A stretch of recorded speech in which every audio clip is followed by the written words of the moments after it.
국어에 이어서 2교시 수학 영역 문제지도 공개가 됐습니다. 교사들은 지난해 수능과 비슷한 수준으로 어려웠다고 평가했습니다. 취재기자 연결해 알아보겠습니다. 장하영 기자. 네, 사회 2부입니다. 네, 1교시 국어에 이어서 2교시 수학 시험지도 공개가 됐는데 선생님들 어떻게 평가하고 있습니까? 네, 한국대학교육협의회 대입상담교사단은 수학 난이도가 지난해 수능과 유사하지만 최상위권 변별력은 약간 떨어지는 수준으로 출제됐다고 평가했습니다. 올해 9월 모의평가 난이도와 비슷했다는 건데요. 초고난도, 즉 아주 어려운 문제는 없지만 중간 난이도 문제가 늘어나 전체적으로 문제를 푸는 소요 시간은 비슷했을 걸로 봤습니다. 공통 과목은 조금 더 어렵게, 선택 과목은 조금 쉽다고 느낄 학생이 많을 것 같다고 말했습니다.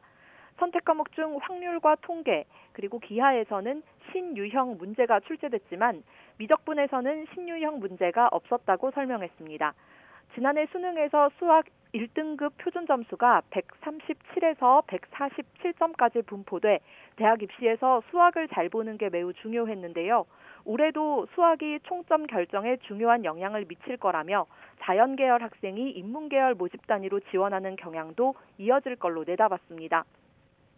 앞서 국어 영역은 전체적으로 지난해 수능보다는 어렵지 않고 9월 모의평가 수준과 비슷해 최상위권에서의 변별력은 다소 떨어지지만 중상위권에서는 변별력이 예년과 비슷할 걸로 전망했습니다.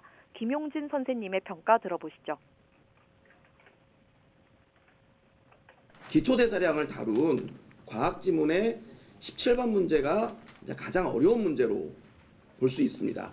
근데 그렇다 하더라도 이것이 그러니까 작년 수능이나 또는 재작년 수능 뭐 이럴 때 나왔던 어떤 그 가장 어려웠던 문항들보다는 좀 더 쉽다.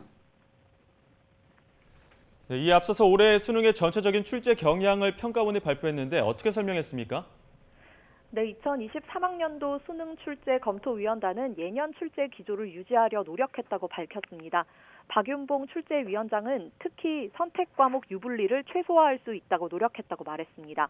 하지만 유불리 문제를 완전히 해소하기는 어려운 상황이라고도 덧붙였습니다. EBS 연계율은 지난해와 같이 전 과목 50% 수준을 유지했는데요. 박 출제위원장은 지난해부터 EBS 연계율 비중이 줄어들면서 이른바 불수능에 큰 영향을 미치지 않았나 판단한다며 체감 연계도를 높이려고 애썼다 이렇게 말했습니다. 또 지난해와 같은 출제 오류가 다시 나오지 않기 위해 출제 일수를 이틀 더 연장해 진행했다고 설명했습니다.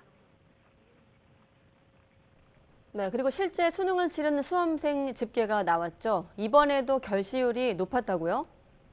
네, 1교시 기준 결시율은 10.8%로 지난해 수능 때와 같았습니다. 지원자 50만여 명 가운데 실제 시험을 치른 응시자는 45만여 명에 그쳤습니다. 코로나19에 확진돼 별도 시험장에서 응시한 학생은 1,889명으로 집계됐습니다. 증상이 좀 더 심해 병원에서 시험을 본 학생은 7명입니다. 오늘부터 21일까지 문제와 정답에 대한 이의 신청을 접수하면 논의 기간을 거친 뒤 29일에 정답이 확정됩니다. 수능 성적표는 다음 달 9일에 배부합니다. 내일부터는 각 대학별 고사가 시작되는데요.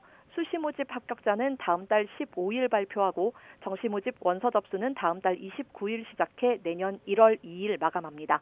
지금까지 사회 2부에서 YTN 장하영입니다.